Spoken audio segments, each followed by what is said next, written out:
महाराज जी राधे राधे। महाराज जी मैं पुलिस में कार्य करता हूँ। परिवार के लिए कम ही समय निकाल पाता हूँ। परमपिता परमात्मा पर शुरू से ही पूरा विश्वास है। मैं किसी गुरुजन के सम्मान को ठेस या आघात नहीं पहुंचाना चाहता, लेकिन मैं किसी गुरुजन द्वारा बताई बातों पर ज्यादा यकीन नहीं कर पाता था। मानता था कि परमात्मा को कार्य, नौकरी व ग्रस्त के साथ सीधे ही प्राप्त किया जा सकता, लेकिन जीवन में पहली बार आप जैसी दैवीय आत्मा को सुनते ही व देखते ही सब शंकाएं विचारों पर विराम सा लग गया। बस लगा कि मेरी मंजिल यही है, मतलब आप ही हो। अभी पूरा दिन मतलब आप ही का सुनते हैं महाराज जी, इनका हाँ, दास हम में है। हमारा क्योंकि हाँ, अब कई बार हम कहा कि हम है ही नहीं। ये जो कुछ हो रहा है, अब ये डोरी पकड़ ली अर्जुन के रथ की श्री कृष्ण ने। अब ये सारा खेल उनका है। अगर आपके मन को कुछ अच्छा लग रहा है तो श्री कृष्ण की कृपा, उनकी बात है। अपने में कक्षा 9 पढ़े। और बचपन 13 वर्ष की अवस्था क्या होती है, अज्ञानी बालक समझो। ऐसे पूरा जीवन गंगा यमुना तीर्थ अकेला। कभी कोई मंडली मिली संतों की तो कुछ महीने, जहां शास्त्र स्वाध्याय हो रहा, संयम नियमात, जहां नहीं तो अकेला। अपनी मति को कभी किसी की मति के अधीन नहीं होने दिया। ये भगवान की कृपा रही कि अगर हमें शास्त्र सम्मत बात समझ में नहीं आ रही तो हम वहां टिकेंगे नहीं, भागते नजर आएंगे।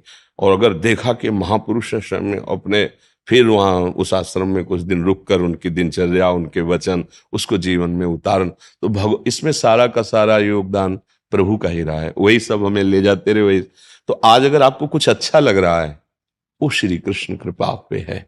क्योंकि ये ज्ञान पढ़ने लिखने से नहीं होता। जहां से पढ़ाई लिखाई विद्या सब अंत हो जाती है, वहां से ज्ञान प्रारंभ होता है। अगर विद्या का अहम है तो चारों वेद कंठस्थ होने पर भी तत्वबोध नहीं होगा। तो अगर ऐसे है तो सोई जाने जे देहु जलाई, जानत तुम्हें तुम्हें हो जाए।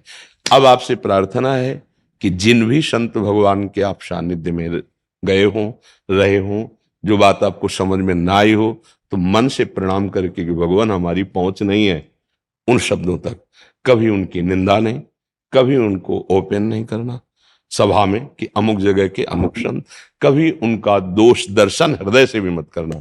बस जितना उनको हमारा सहयोग करवाना था प्रभु ने उतना कराया। फिर इस रूप में आकर के पकड़ लिए, फिर आगे जिस रूप की जरूरत होगी, क्योंकि अनेक रूपधारी वही गुरुदेव हैं, दूसरे नहीं है। हाँ, अब हमें जब जब जैसी हमारी शंका नहीं पूर्ण हुई तो प्रभु इस रूप में आ गए। थे वही अखंड मंडलाकारम व्याप्तम चराचरम। अगर हमारी दोष दृष्टि बन जाएगी तो फिर हम कहीं से कुछ नहीं प्राप्त कर पाएंगे, क्योंकि वही तत्व है, वही सब जगह है। आपको देखा कि आप सुलझ नहीं पा रहे तो इस रूप में सुलझाने लगे। हैं वही, दूसरे नहीं। इससे क्या होगा, हमारा मार्ग खुल जाएगा। अगर हम एक जगह हीन भाव कर लेंगे, एक जगह उच्च भाव कर लेंगे, तो ये भेद हमको उच्च भाव जहां किया ना, वहां भी हे भाव पैदा कर देगा। ये बड़ा सूक्ष्म है अध्यात्म। इसलिए बिल्कुल बिल्कुल सबकी बड़ी कृपा है। अब मुझे जो मार्ग समझ में आया, तो मेरी समझ काम नहीं कर रही थी, अब तो भगवान इस रूप में आके समझाने लगे। आपकी जय हो। आप प्रारंभ से मुझे घसीट रहे हैं। आपने एक शब्द कहा कि मुझे परमात्मा भाव प्रारंभ से है। किसी ने सिखाया नहीं आपको, वही घसीट रहा है, वही आपको परमार्थ पे चला रहा है, वही आपको अंदर से बैठ के कह रहा है ये बात ठीक नहीं है, वही अंदर से कह रहा है ये बात ठीक है। बस वो गुरु बिना कंठी बंधाए, बिना मंत्र लिए पहले से है वो। अब वो जहां जहां जैसा आवश्यकता होती है वो हमको मिलता जाता है, पर गुरु वही है। वही है जो आपको यहां तक लाया है, जो आप यहां सुनवा रहा है, जो आपकी श्रद्धा बैठलवा रहा है, अंदर बैठे वही सब कार्य कर रहा है। बस ये बात समझ जाओगे तो कभी किसी की निंदा नहीं होगी, कभी किसी का दोष दर्शन नहीं होगा, तो हम बहुत जल्दी अपने मालिक को प्राप्त हो जाएंगे, भगवान को प्राप्त महाराज जी हो जाएंगे।